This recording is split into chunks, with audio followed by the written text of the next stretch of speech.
Black Clover is one of the defining animes in a small group of shows that fall under a unique distinction, having openings more well-known and more well-received than the anime itself. That doesn't mean that the show is bad per se, but if the comment sections for these opening songs are any indication, well, I think it's pretty widely agreed upon that the OPs for Black Clover are at least a significant part of why it's as popular as it is. With 126 episodes and 11 OPs, it would take ages for me to fully discuss why I think these songs are so good and why they're so universally acclaimed. So I'm going to do something a little different this time. I'm going to go through all 11 OPs one by one, and for each OP, I'm going to be giving one short commentary on it. Whether it be a music theory thing, whether it be my favorite part in the song, or even a criticism of the song. To be clear, I think they're all pretty good. If I had to put them all on a scale of 1 to 10, they'd all be well above average amongst all of their anime OPs. Black Clover didn't get this reputation of good openers for nothing. With all that being said, we've got a lot of songs to get through, so be sure to hit the like button, subscribe to the channel, and let's jump right in, starting with OP number 1, Haruka Mirai. The one to start it all off. For me, the most special part about this song occurs near the beginning, during the second verse. I just really like the subtle yet active role the bass guitar has.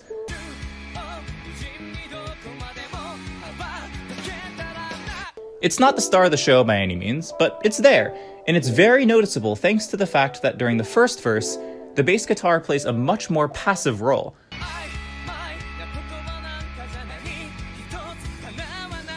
The first verse sets up your expectation that the bass is going to be passive throughout, and then it subverts that expectation by making the bass take on the active role in the second verse, so you're more naturally drawn to it.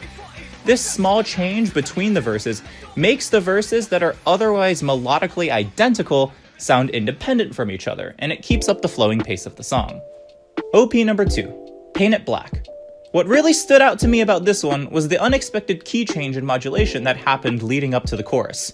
The song opens up in F-sharp minor, and as the song progresses, we start straying more from F-sharp minor and residing more in A major, the relative major key of F-sharp minor. As we go into the bridge and lead up to the chorus, the song rests on an E major chord for 2 whole measures, further solidifying our expectation that the song is going to be in A major, because E is the dominant chord of A. We're expecting this long sustained E major chord to lead us into A, the classic 5-1 chord progression. What happens instead is that the bass guitar steps up from E to G, and the vocal melody matches it. And then the chorus hits us in C major, not the A major we've been expecting. When the bass reaches G, it tells us we're in G major now. So the fact that the chorus is in C makes a lot of sense, because after all, G major is the dominant chord of C.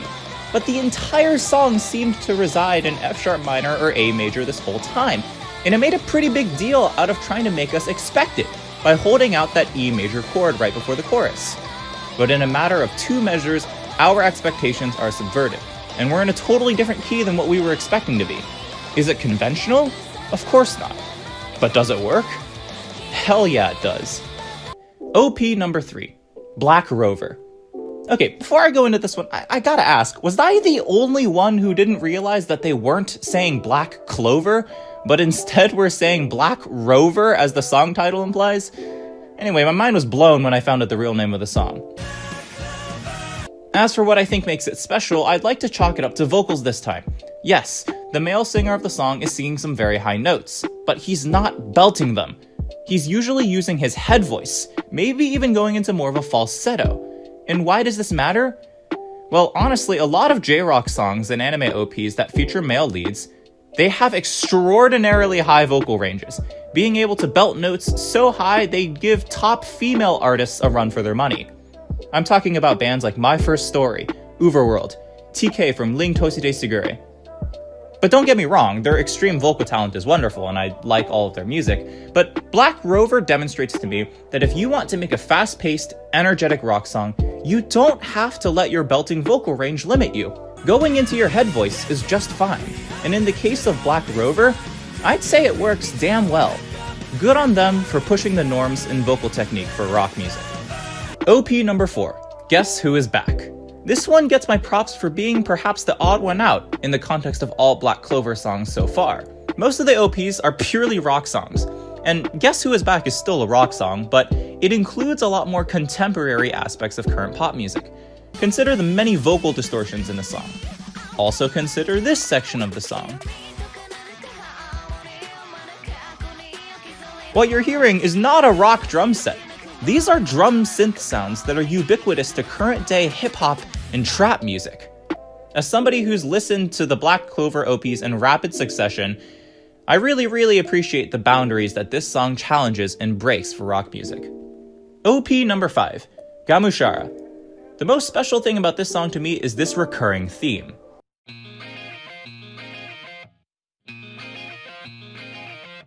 It's a really unique sequence, and honestly, it's a little bit confusing to me.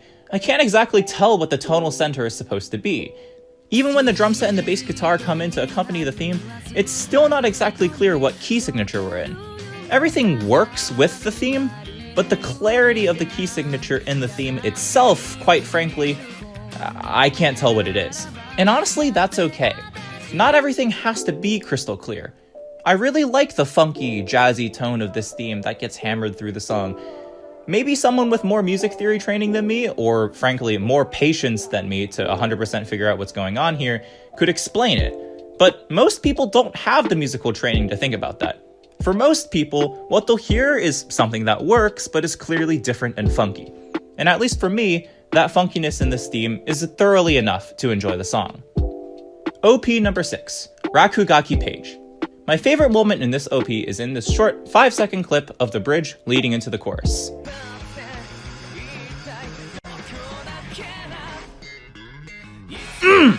Listen to that bass! The slap! Oh, it's so sexy. That's it. That's my favorite moment. It should be your favorite moment too. Next!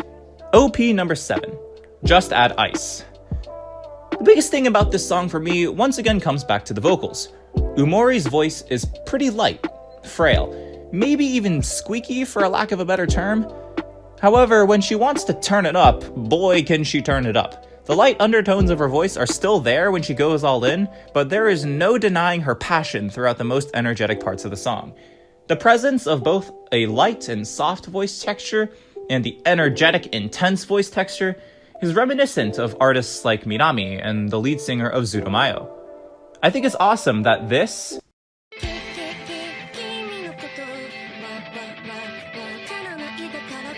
and this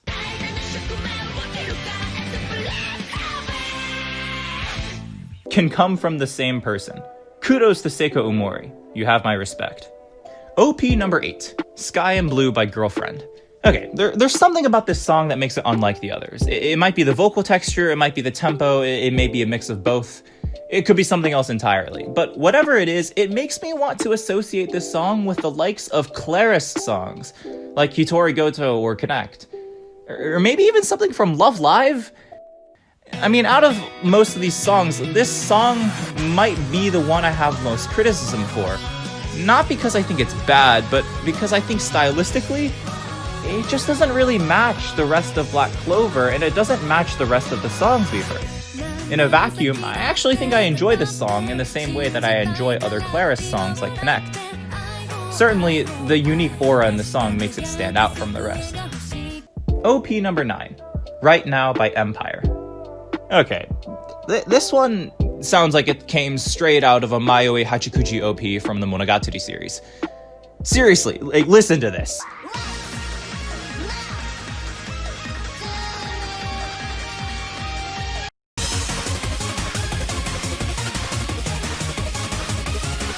Remember how I said that Sky and Blue was good in a vacuum, but didn't really seem to fit the MO of the rest of the songs or the MO of Black Clover?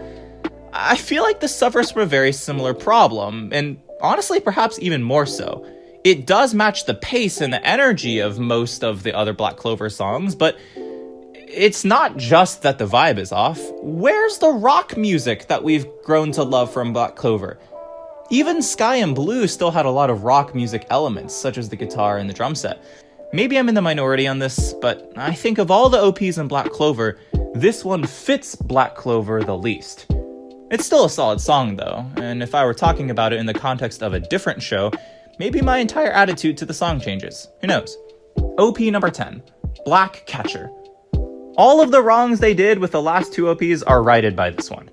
In Black Catcher, we see the return of rock music, the glorious return of vickeblanka, and the addition of a swing feel in a song that sticks to its rock origins, but completely spins it around. You almost never hear rock music in a swing fashion, but you get it here, and I think it's beautiful. And true to vickeblanka, we get the falsetto that I was talking about earlier, and of course I've got to pay that the respects that it deserves. I really, really love this song, and more importantly, I really like it in the context of Black Clover. OP number 11, Stories by Snowman. Stories is a song that fits the Black Clover MO in the way that Right Now was probably trying to do, but failed to do so. Stories is not a song that's purely traditional rock. Yeah, you've got the electric guitar and the bass and the like, but the drums are synthesized, and synth background tracks are featured prominently. However, at its core, I still think it sounds and feels like rock music, and I still feel like it stays true to Black Clover as a whole. There's many new, non-traditional elements to this song, but I feel like this sort of next-generation rock music is the way you want to go if you want to include a more unique and slightly different song for your opener in Black Clover. Right Now was a unique song for sure, but I feel like it went too far. It went into a new genre entirely. But the genre blending that we see in Stories is something that I can appreciate, and I think that they made a good job of choosing this song because it sounds special while still staying close to the rock roots that Black Clover is rooted in. And that concludes my commentary on all 11 currently aired Black Clover OPs. If you like what you saw, be sure to give the video a like and subscribe to the channel. If you have anything you'd like to say about the songs, or you disagree with something that I've said, also let me know. The beautiful thing about music is that everybody interprets it slightly differently, and I'd like to hear your thoughts about these songs. Additionally, if this type of commentary is something you'd like to see more of, let me know and like the video. This is something that's certainly been more unique than anything I've done before. Until the next video, this has been Syntax 404. We'll see you next time.